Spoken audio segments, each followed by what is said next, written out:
4.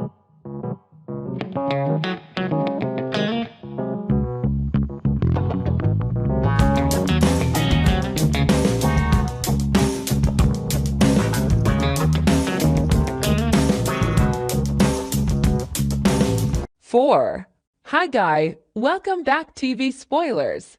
The drama in Lily's disappearance case explodes, raising suspicions related to the Newman family. Kane begins to feel uneasy about Lily's disappearance. Nikki isn't the type to panic easily, nor is she the type to hastily accuse her husband based on vague clues, but this time her unease is different from before.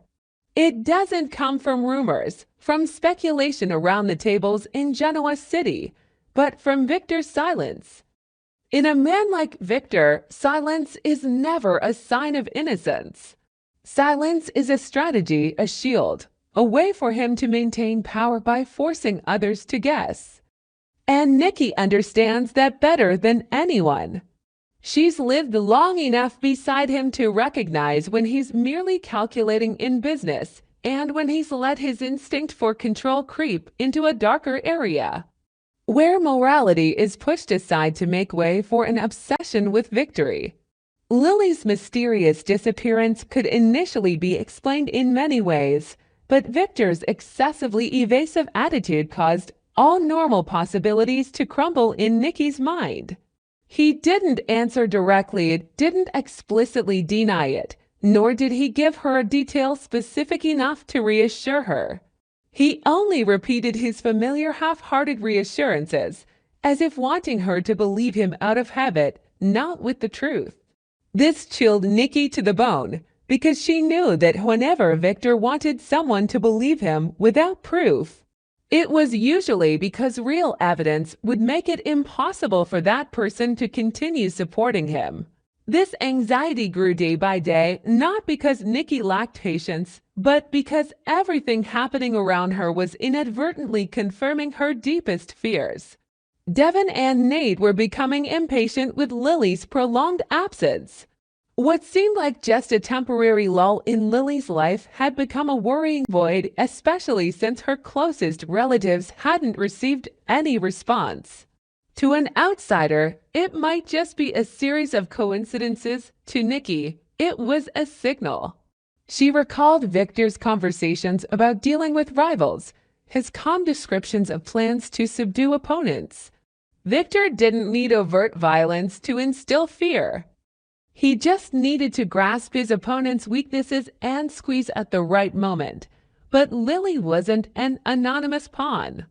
She was a mother, a woman who had experienced too much loss, and more importantly, she had self-respect.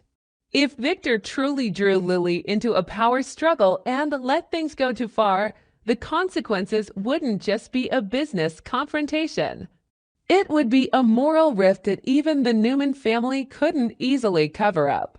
Nikki began observing Victor more closely, and the more she observed, the more unusual details she noticed. He left without clearly stating his destination. He avoided her gaze when Lily was mentioned. He shifted the topic too quickly whenever the conversation touched on the word safety. That wasn't the reaction of someone holding a harmless secret. It was the reaction of someone trying to control the damage before the truth came out. Nikki had forgiven Victor many times, telling herself that he did cruel things for his family, for his empire, for the distorted belief that only he was strong enough to keep everything from collapsing. But there are boundaries that cannot be called protection. There are actions that, once they touch upon the true safety of others, are no longer strategies but abuses of power. Nikki understood this very well, and it was precisely because she understood that she began to fear that this time Victor wasn't just playing a dirty game, but was slipping into a zone that could drag him into legal trouble. When Lily unexpectedly returned, Nikki didn't feel the complete relief she had expected.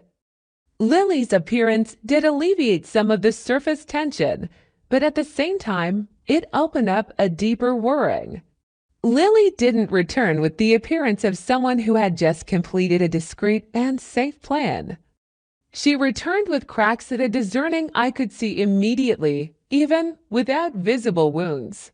Her gaze didn't linger on anyone. The pauses in her answers to simple questions carried defensiveness. She seemed to be forcing herself to appear fine, while another part of her remained trapped somewhere unnamed. Nikki noticed this almost instantly, for she was all too familiar with people who had to hide their pain to save face. In their world, pain was rarely spoken openly. It revealed itself in prolonged silence, in a startled reaction to the mention of a place, in a drooping gaze when someone inadvertently touched upon a memory. Lily bore all those signs. As for Lily, even though in this scenario she only unintentionally revealed a detail, she is the moral focal point of the entire story. Her presence reminds everyone that behind the power struggles, there are always real people with real fears. She doesn't need to loudly denounce Victor to endanger him. Her genuine hurt is the strongest indictment, and Nikki sees that. Perhaps that's why she's even more resolute when confronting Victor, because she understands that if even she doesn't call things by their proper names, Lily will once again be turned into a tool in a story written by someone else. Nikki may not be able to save Lily from what has happened, but she still has the power to decide whether the rest of the story will continue to defend power or defend the truth. On our TV Spoilers channel, I always seek content inspiration for each video by compiling short video clips to analyze and offer my personal opinions.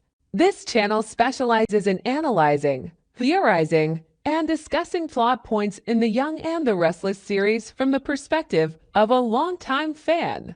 Through this, viewers can gain deeper, more objectives, and more interesting perspectives. Subscribe to the channel to stay updated on the latest news about the Young and the Restless series.